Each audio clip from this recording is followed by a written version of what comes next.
Yeah, do we want to be sit up slightly? Should we all just like squat in a row? No, we got to show we got to show in nonchalant. Sitting down with showing up. King of the Savannah on some nonchalant shit. It's we are, and then this is. You can pass them, mate. We are rollups. No, just let No, me let's do just it. try and do it. Ready? Roll up. 1, 2, and 1. What was saying again? Edit this out. Should we just let Ruth do it? I reckon we're live right now. Alright. 1, 2. We are roll-ups, and this is showing up in a conversation. I think we nailed that. Wow, it really hurts when I bite my tongue. And I remember it doesn't really matter what I could have done. So I surrender. Who are each of yous and like what do you do in the band? I'm Louis, and I play the drums. I'm Ruth, and I sing and play guitar. I'm Jacob, and I play the bass and sing backing vocals. I'm Darren and I just play guitar. There we go. Sick.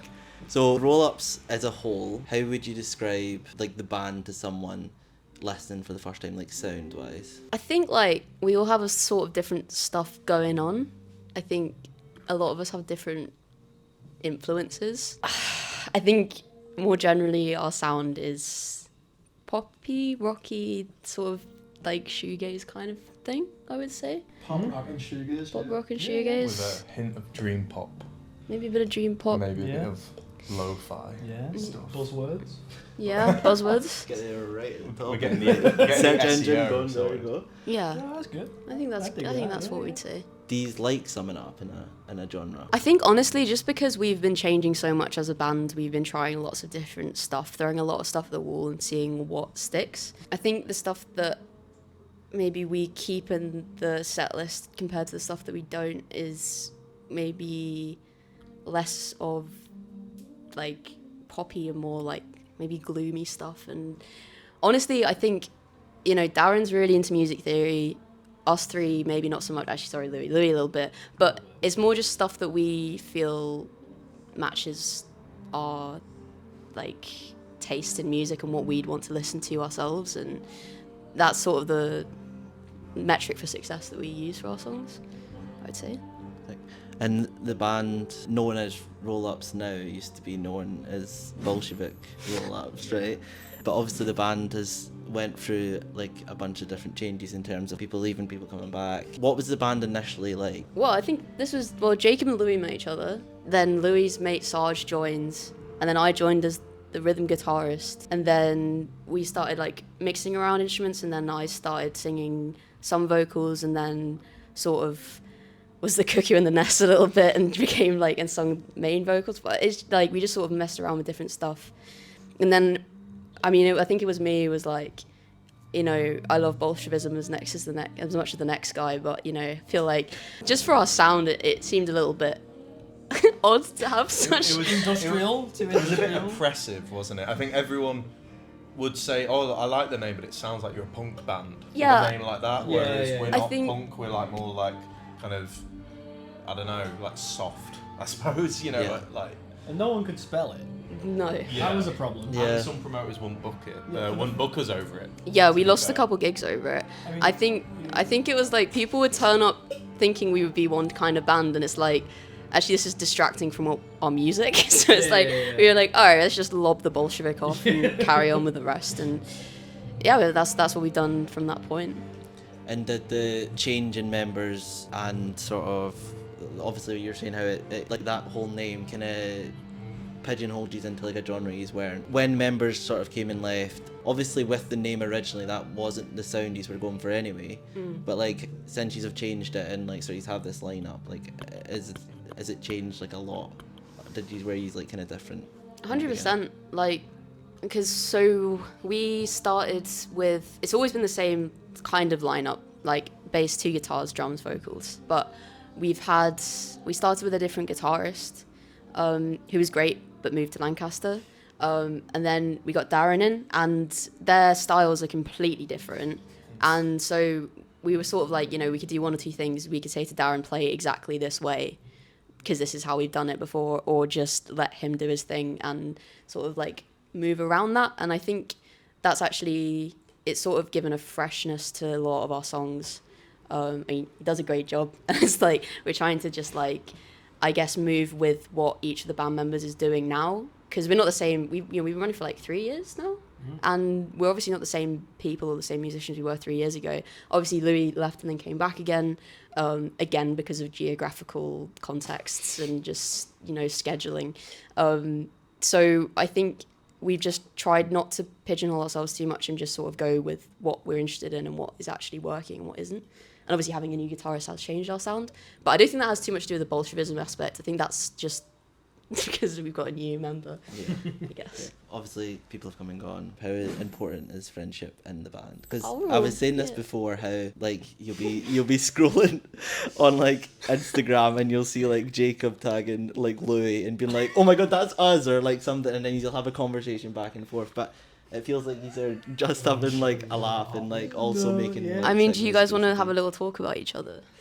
Whoa! Thank you. Well, I just think if you're not in a band with your friends, it can be a real drag sometimes. Things start to feel less like they're fun and more like they're like a practice. Feels like practice as opposed to just like I'm going to my friend's house and hanging out, and we just happen to be in the same band together. I think it makes a huge difference to be in a band with people that you all just get along with.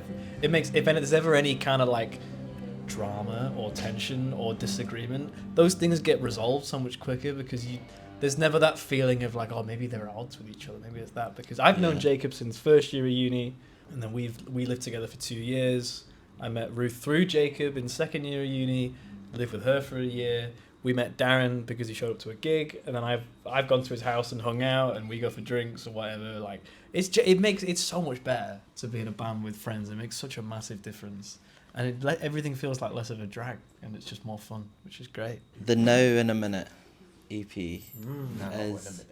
is a culmination of like everything. Firstly, I feel like there's been a lot more people listening since that, like, and that's been, at least from what I've seen, a big part of where the band is now, and people are starting to like listen and tune in, and that's how I found you as well. And obviously, it's always nice to have like an EP out there that kind of gets all your thoughts and your songs in one place and gives people an idea of your sound. But what does the project mean for you? I mean, I think it was a lot more work than we thought it was going to be. It was a lot. It was like a mammoth task. How many sessions was it? I don't even know. I honestly, very fortunately, we had a very talented mixer, master, recorded, like production friend, Mason Bradley, who is amazing and we'd still be using, but he moved back to Wales. Which is very inconvenient for us. Another we're hit constantly by geographical. I think with Now in a Minute, it's like, I think looking back, because we did that EP almost like 2 years ago now. So looking back, there are things we often like slag it off a bit because there are things that we don't like about it. But for the purpose of this interview, I think it's worth like pointing out that, like, as you say, it's nice that those songs are available for people to listen to. And like, I think that EP across the 4 tracks, I think we showed a lot of what the band kind of like, holds important. All on my own again. Do you want to like just be on the couch instead? Yeah. We obviously heard some of Jacob's thoughts and then a little bit of yours, but the EP is obviously like just a collection of like the tracks that you used at least 2 years ago. Like, well, I think you would still like them, right? Yeah. Sorry, guys. No, you're fine. Are you Are done? you done? No, we won't sound check into first. He actually didn't want us to didn't sound need us. check. Do you want to turn back in again? Oh my god. Yeah. The We are rollups, and continuity. this is showing up in a This conversation. is like all going to be in some way. Like, I'm going to cut it in. You to should show just the do like a chaos. cut where it's like Darren isn't there, and then it just looks like another guitarist has dropped off. So Darren had to move due to geographical reasons. Yeah. Got a new guitarist in now. They moved geographically downstairs, but now they've come back. That counts. Can I finish off what I was saying about Now in a Minute? Yeah. What were you That's saying alright. about now in a minute? What wasn't I saying about Now in a Minute? Basically, I just feel like there's a lot of I feel like we slate it quite a bit because we're unhappy with certain aspects of how it sounds. But what I do like about that EP is that like all 4 of those songs I think are quite like unique, and I think show off a different asset or a different aspect to the group that I really like. Like, I think Cuckoo My dreams wander to places I don't recognize. Then they hide, then they hide, then they hide.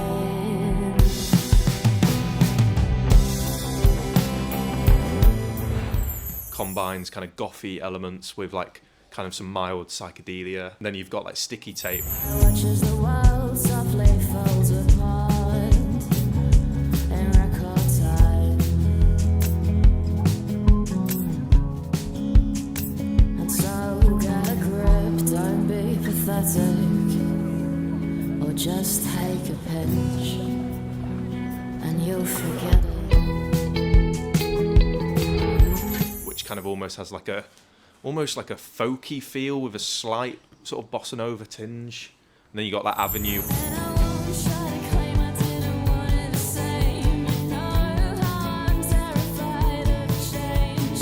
I suppose I'll be seeing you at the junction of Oblivion Avenue. Which is like very much late 70s, early 80s new wave, in my mind anyway. And I think it's really nice to kind of have that on a record, even if it's a bit rough around the edges. I think it's nice that that exists. And they're all still in this. They're all still in the set, Well, which I think maybe is a good enough testament to the fact that we like the songs enough and think they're good enough to continue playing them 2 years after they were released officially. I think as well, like, at least I was really surprised people listened to it. like, Well, yeah, because it was January that caught your attention, wasn't it? Can't seem to shake those heavy headaches. Get them away. Well, it was scoliosis. yeah. It's okay, it will do, at least for a day or two. But then, and though this may seem bleak, she'll fall apart by the end of the week. Yeah, then January. And then I think I like heard scoliosis like a while before, and then it was actually through Mike that I heard January. Oh, yeah. And then Big up, Mike. yeah, Mike. It's people like that like Yeah. are the bare like even Unspoken heroes of a scene. yeah, Yeah. shout out to them. Yeah, Um, big shout out to Mike and Caden. Yeah, they do. They They do. show up more than I could. It's like 5 days a week, and you're like, oh my god. That's your name, mate. I know, right? They're feeling it. Can They we should get do it. a mic-led segment of this? I would love Mike on here. Mike feature. Mike's music like takes Mike's are like Mike's review of so Rollups would be I love so it. great. That's a good idea. I don't know if Mike would do it. I can speak to them. Yeah, so it was like that, and then yeah, I just thought the whole EP was sick. So I just kept listening. But It was really fun, and actually, given that everyone who did it for us did it for free, like, honestly, I think it was just a great way to just, Bucket list as well. yeah, it was a cool thing to do, and it's got us loads more opportunities, and it's just, yeah, a nice showcase of our shit, which is cool. like onto, you said that you still play them in the set and stuff, but onto stuff that isn't on the set list most of the time, and that's the stuff on like the CD or cassette. So in terms of like merch, like everybody goes t-shirt or like whatever, but like I've noticed a lot more bands are doing like more physical stuff in terms of like actual music based stuff, because I think it's a lot. I mean, it trends with like what people are like, a lot more people are back into CDs and physical, so it's good that that's everybody has stuff to listen to it on. What was like your reason for like that? I think it was a mix of stuff. Firstly, Spotify just doesn't pay people. Yeah. I think we have like 25,000 streams overall. I think we got paid like 60 quid. And it's like, Fucking wild. come on, like, you know, I mean, obviously we're not in it for the money, but now No, but it would be helpful. It would be nice It's- if some of it came out. the thing is it's now we're playing gigs not in Manchester. It quickly becomes a very expensive hobby. And a lot of people we know are also being like, you know what, fuck Spotify, but we're not quite brave enough to take our stuff off there. So it's like we're kind of on like the fence of this middle ground of like, oh, we hate it, but we also need it. So I think it was just a way of, we also know this amazing artist Maria who did all of our artwork. It's sick. Go It's check sick. her out, Blue Maloo on Instagram. Maloo. She's insane.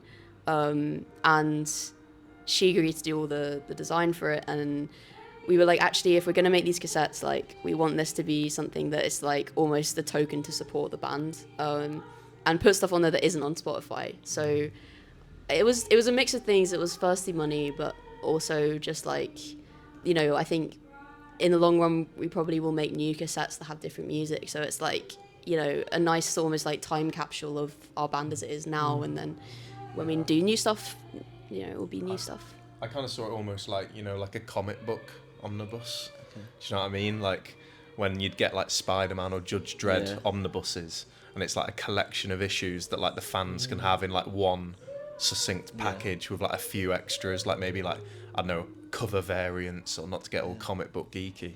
But that's kind of the approach I thought of for this cassette. It's like you want the people who are following you, you know, A, you're thankful they're following you in the first place, and but B, you want to kind of give them something that like, you know, they can actually like, kind of dig deep into and like have a little package. And then kind of, you know, you message us saying, you know, really like that song, Garden Song.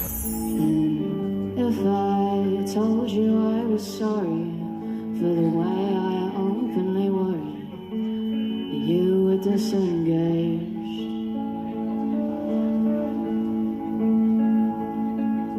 then could we watch our garden grow from a house we'll never own before it all goes away? Like, you might not have heard it because we don't play it live very often. You might not have heard it at all, like had we not put that there. So it's nice, you know, it's a nice trinket, I suppose. It's a good way, the comic book idea is like really, like, I think a good way of visualizing it, and like thinking. Yeah, like Ruth suggested the name Omnibus, to be fair, but as soon as she said it, I was like, it reminds me of like when you're a kid, you'd get like your Fantastic Four omnibuses or whatever, and it like compiles it all nicely, you know. Yeah. I did speak to Ruth and Louis about Garden Song, and then just about how much I liked it. I think it was sick, but also like the Graduate and stuff.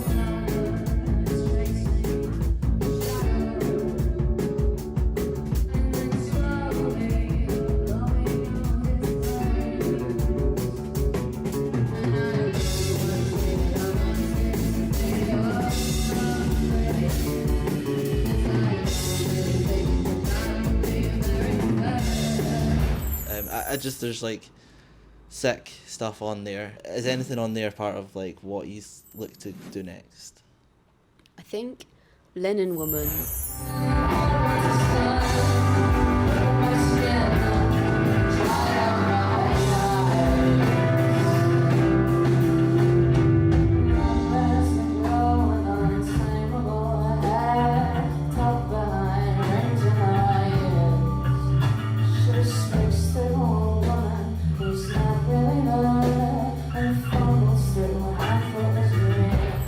Which is on there because we were about to record a new single, Is that confirmed? Can we say that? I'm saying it, I guess. Wow, At some hot point, off the it'll press. happen. Soft launch. This is the equivalent of Pierce O'Brien At at some Gorilla. point it'll happen. It'll happen at some point. And This is Zane Lowe of the Grassroots. it's one of those. It's like we're currently trying to fund a new single, and you know, obviously now we're in the region where we are going to have to pay for that, and which is, you know, completely normal. But I think because it's only one song, we're trying to think about what we actually want to do, and whether we want, because obviously Darren only joined us recently, do we want to record a song that's been written by all the members of the band that are currently in the band, or do we want to write one that we really like already? And but Linen Woman on the cassette, I think I'm saying right in saying is a pretty big contender for that new single. Yeah, I think like that's maybe the direction we're going in, but yeah, we're not really sure yet. No, it's like such a big question. Yeah.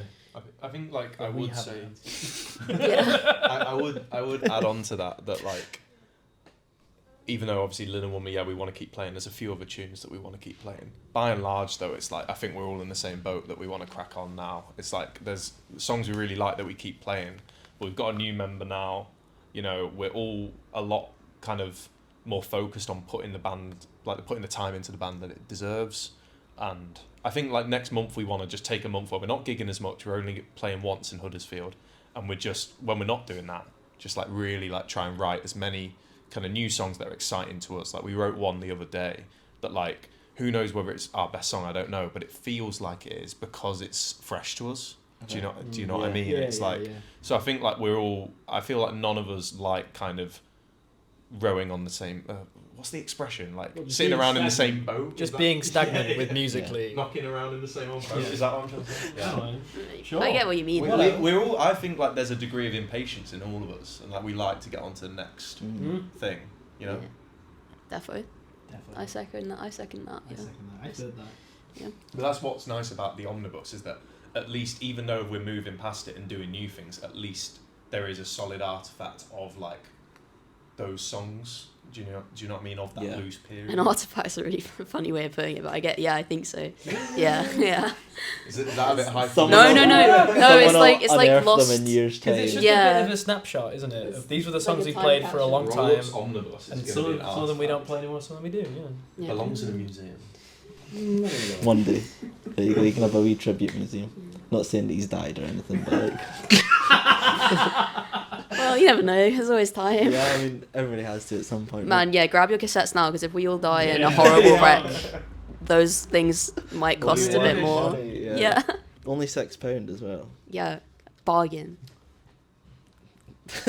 No, we raised them to £7. Did you? Yeah. Only £7. Yeah. We're going to raise them every Inflation single set. day. Every day. So Wow. we saw that Get the them deals now. had gone up by Yeah. slight bits. and put the out. Just band have to come back adjusts and for edit it inflation. every time. Just like 8, 9. Inflation. Showing up is mental health related. Essentially just kind of showing up for the people and artists, showing up, making music, doing what they want to do, and as hard as it possibly is. What does showing up like mean to each of you in terms of, it can either be personally or as a band? Like how do you show up in that aspect? I mean, obviously I can only speak for myself, but especially singing is so cathartic, and we all have our own shit going on, but like definitely there's just this sense of peace whenever, especially obviously when you're gigging, it's slightly stressful.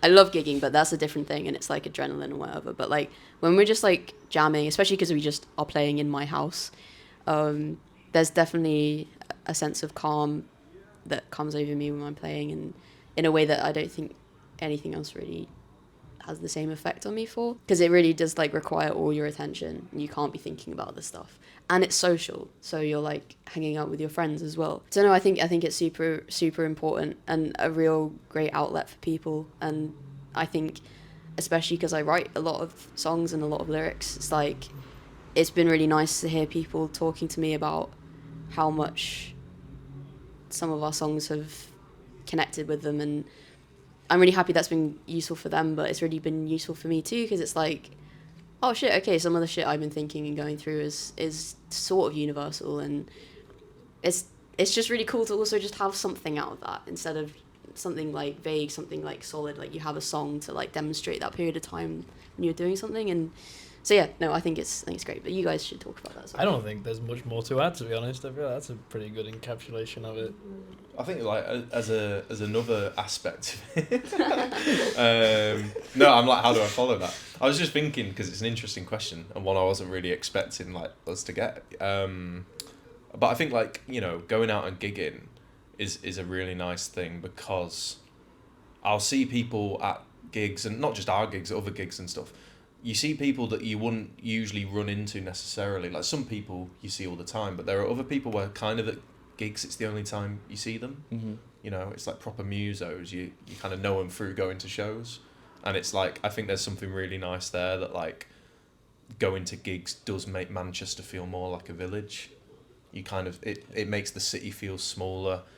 It like makes you more sociable, I think, and I think that's like a really nice thing to have, like that sense of community that does come from gigging, going to it, going to gigs, playing them. And always the loveliest people as well, like most of them. You just, But, you know, you meet... Most people are. Most people are really, really lovely and really supportive, and are the same sort of neurosis sort of thing that you are. So it's like you can get on with people and talk about stuff more up front, and you know, they're really great. It's a really great community of people, and yeah, which is... And that's just what I was, you know, what I was trying to get at, is that I'll see people at gigs and have a beer with them that I just haven't seen for a while, and it's important to obviously check in and see how your mate's doing. Yeah. Some of them are more colleagues, some of them you know, you don't see often, but it's always like, how you doing? Like, what's new in life? And a gig can be the chance to do that.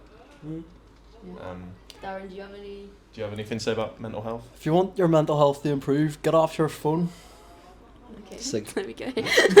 Stop watching Anyone this. who's watching this, yeah. No, Thanks, Darren. What are you doing? No, because they didn't speak about mental health and stuff pre phones, and then all of a sudden. Okay, I think no, that's turn true. it off, turn it off. I don't think that's true. yeah, I'll just Darren, put like, the that one down. thing he said is just like, get off your phone. Mic drop. Get on your phone, buy a ticket and turn it on. Yeah. Shut up. Get off your phone. There you go. And lastly, who are bands that you think are sick doing bits that people should check out? Okay. I love that question. Should we do one each? Yeah, one each. So we don't just go off forever. Yes, I one mean, each. it seems pretty obvious, but like Shaking Hand, like Yes. check them out. Amazing band. There's I've seen them on tour. There's this band called Zebra. It's 7 and then Ebra. They're like Z is stylized as a 7. They're two sisters from Sweden, and they play this really cool like minimalist stuff. Like one of them has like a little pedal that plays the drums beneath them, and then she plays the keyboard and does backing vocals, and then the other girl plays guitar and sings, and they are so cool. Their album, they put their debut album out. It's amazing. They toured Arab Strap and Aidan Moffat across the UK and stuff. They were so great. I love them to pieces. They're awesome. I'd like to, very obviously, but mention Velez, who is playing with us tonight. They used to go by Chloe Velez, like as a solo artist, but she's recently rebranded it as a band, Velez. They just put out a single, I think, last week. Secrets, which is just this amazing, like, Awesome. it reminds me of like Frank era Amy Winehouse, but with a bit more kind of bossa nova. But I think like Moody's Mood for Love and like Cherry and those songs on that record, it has this like lovely kind of, you know, jazzy R&B infused pop thing that, oh, it's just fantastic. I think it's like one of the best things to come out of Manchester recently, in my opinion. And yeah, I can't wait to play with them tonight as well, to be fair. So there's a band called Whamot. Just like, it's kind of like the same way like Nirvana, it's kind of like the personification of like teenage angst or something, and it's just really aggressive, and when they're playing it just really comes across as if they're like playing for their lives or something, you know, to try and get out of whatever jobs they're working. Like they really care about the like live performance and stuff as well. Yeah, so I have good music for the gym as well, big time, mate. You know. They need to put stuff out then, so you can have stuff to listen Do yeah, to. my God, yeah, I got on Spotify. Like. Yeah. This is the call for them to do that. Also, can I just point out Harvey. that this is not premeditated, because Darren's the only one who doesn't live with Harvey from Wemo. The main. So No, actually, I have proof of this. So Darren came over to me after they played their set at Deaf, and we're like, "Do they have like who can I talk to?" And I was like, "I've never heard of them ever. Like, just like go speak to them." And they're like, they were fucking sick. And I was like, Darren couldn't believe it was our housemate who he I've met met before. And not with him. He was like, he's the man who spilt Dahl in front of me. One day I'm gonna be like, yeah, I lived with the front man from Wemmert for like 3 or 4 years. He's amazing, and Wemmert is amazing. Sorry for not shouting you out, Hoff. My bad. sick. Well, thank you so much. Thank you. Thank you. This is really fun. I love that halfway through all of us are going to have been like Yeah, disjointed. It's gonna be like. Just edit that bit out.